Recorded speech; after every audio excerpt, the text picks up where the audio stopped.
ಇನ್ನು ಸಂಕ್ರಾಂತಿ ಸಮಯಕ್ಕೆ ಸರಿಯಾಗಿ ಸರ್ಕಾರ ಸಿಹಿ ಸುದ್ದಿ ನೀಡಿದೆ. ಅರಸು ಹಾಗೂ ಅರಸ್ ಜಾತಿಗಳನ್ನು ಹಿಂದುಳಿದ ವರ್ಗಗಳ ಪ್ರವರ್ಗ 2A ಅಡಿ ಸೇರಿಸಲು ಹಾಗೂ ನಕ್ಸಲರ ಕಡಿವಾಣಕ್ಕೆ ಸ್ಥಳೀಯರನ್ನು ನೇಮಿಸಿಕೊಳ್ಳಲು ಸಚಿವ ಸಂಪುಟ ಸಭೆ ನಿರ್ಧರಿಸಿದೆ.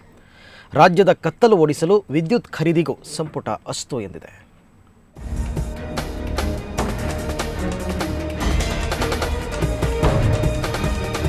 ರಾಜ್ಯದ ಜನತೆಗೆ ಸಂಕ್ರಾಂತಿ ಕೊಡುಗೆ, ವಿದ್ಯುತ್ ಸಮಸ್ಯೆ ಬಗೆಹರಿಸಲು ತೀರ್ಮಾನ, ನಕ್ಸಲ್ ಕಡಿವಾಣಕ್ಕೆ ಸ್ಥಳೀಯರ ನೇಮಕ, ಕ್ಯಾಬಿನೆಟ್ ಮಹತ್ವದ ನಿರ್ಧಾರ.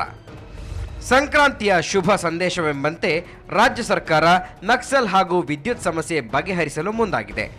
ನಿನ್ನೆ ನಡೆದ ಕ್ಯಾಬಿನೆಟ್ನಲ್ಲಿ ಹಲವು ಮಹತ್ವದ ತೀರ್ಮಾನಗಳನ್ನು ಕೈಗೊಳ್ಳಲಾಗಿದೆ. ಒಟ್ಟು 12 ಪ್ರಮುಖ ವಿಷಯಗಳಿಗೆ ಸಂಪುಟ ಅನುಮೋದನೆ ನೀಡಿದೆ. ನಕ್ಸಲ್ ಪೀಡಿತ ಪ್ರದೇಶಗಳ ಅಭಿವೃದ್ಧಿಗೆ ಮಹತ್ವದ ಒತ್ತು ನೀಡುವ ತೀರ್ಮಾನಕ್ಕೆ ಬಂದಿದೆ.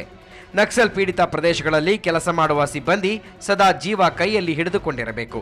ಹೀಗಾಗಿ ನಕ್ಸಲ್ ಪೀಡಿತ ಪ್ರದೇಶಗಳು ಮತ್ತಷ್ಟು ಹಿಂದುಳಿಯುವಂತಾಗಿದೆ. ಈ ಸಮಸ್ಯೆಗೆ ಮುಕ್ತಿ ಹಾಡಿ ನಕ್ಸಲ್ ಪ್ರದೇಶಗಳನ್ನು ಅಭಿವೃದ್ಧಿಯತ್ತ ಕೊಂಡೊಯ್ಯಲು ರಾಜ್ಯ ಸರ್ಕಾರ ಹೊಸ ಪ್ಲಾನ್ ಮಾಡಿದೆ. ಸರ್ಕಾರದ ಪ್ಲಾನ್ ಏನು? ನಕ್ಸಲ್ ಪೀಡಿತ ಪ್ರದೇಶಗಳ ಅಭಿವೃದ್ಧಿಗೆ ಸರ್ಕಾರದ ಪ್ಲಾನ್ ಏನಂತೀರಾ? ಸದ್ಯ 3 ಜಿಲ್ಲೆಗಳಲ್ಲಿ ನಕ್ಸಲ್ ಚಟುವಟಿಕೆ ಇದೆ. 9 ತಾಲೂಕುಗಳ 107 ಗ್ರಾಮಗಳು ಹಾಗೂ 907 ಉಪಗ್ರಾಮಗಳು ನಕ್ಸಲ್ ಹಾವಳಿ ಹೆಚ್ಚಾಗಿದೆ. ಆ ಪ್ರದೇಶಗಳ ಅಂಗನವಾಡಿ ಹಾಗೂ ಆಶಾ ಕಾರ್ಯಕರ್ತೆಯರು, ನರ್ಸ್, ಗ್ರಾಮ ಸಹಾಯಕರು ಮತ್ತು ಶಿಕ್ಷಕರ ಹುದ್ದೆಗಳಿಗೆ ಅರ್ಹ ಸ್ಥಳೀಯ ಅಭ್ಯರ್ಥಿಗಳನ್ನೇ ಗುತ್ತಿಗೆ ಆಧಾರದಲ್ಲಿ ನೇಮಕ ಮಾಡಿಕೊಳ್ಳಲು ಸರ್ಕಾರ ನಿರ್ಧರಿಸಿದೆ. ಜಿಲ್ಲಾಧಿಕಾರಿ ನೇತೃತ್ವದಲ್ಲಿ ಅದಕ್ಕಾಗಿ ಸಮಿತಿ ರಚಿಸಲು ತೀರ್ಮಾನಿಸಿದೆ.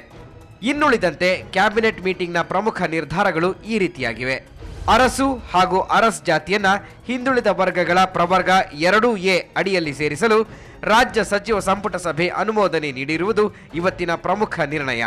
ಇನ್ನು ಕೊಳಗೇರಿ ನಿವಾಸಿಗಳಿಗೆ ಮೂಲಭೂತ ಸೌಕರ್ಯಗಳೊಂದಿಗೆ ಮನೆ ಕಟ್ಟಿಕೊಡುವುದೂ ಸೇರಿದಂತೆ ಹಲವು ಪ್ರಮುಖ ತೀರ್ಮಾನಗಳ ಕೊಳಚೆ ನಿರ್ಮೂಲನೆ ಅಭಿವೃದ್ಧಿ ನೀತಿ ಜಾರಿ ಮಾಡಲು ರಾಜ್ಯ ಸಂಪುಟ ಸಭೆ ಅಸ್ತು ಎಂದಿದೆ. ಒಬಿಸಿ ವಿದ್ಯಾರ್ಥಿಗಳ ಶುಲ್ಕ ಮರುಪಾವತಿ ಮಾಡುವ ನಿರ್ಣಯಕ್ಕೂ ಸಂಪುಟ ಓಕೆ ಎಂದಿದೆ. ಅರಸು ಜಾತಿಯನ್ನು ಈಗಿರುವ ಹಿಂದುಳಿದ ವರ್ಗಗಳ ಪಟ್ಟಿಯಲ್ಲಿ ವರ್ಗ 2Aಗೆ ಸೇರಿಸಲು ಶಿಫಾರಸು ಮಾಡಿರುತ್ತಾರೆ. ಇತ್ಯಾದಿ ಹುದ್ದೆಗಳಿಗೆ ಗುತ್ತಿಗೆ ಆಧಾರದ ಮೇಲೆ ನೇಮಕಾತಿ ಮಾಡೋದು ಸೂಕ್ತ ಎಂದು ಇವತ್ತು ಒಂದು ಯೋಚನೆ ಮಾಡಲಾಗಿದೆ.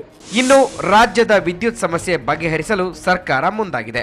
2013ರವರೆಗೆ ಪ್ರತಿನಿತ್ಯ 1000 ಮೆಗಾವ್ಯಾಟ್ ವಿದ್ಯುತ್ ಖರೀದಿಗೆ ಸಚಿವ ಸಂಪುಟ ಸಭೆ ಅನುಮೋದನೆ ನೀಡಿದೆ.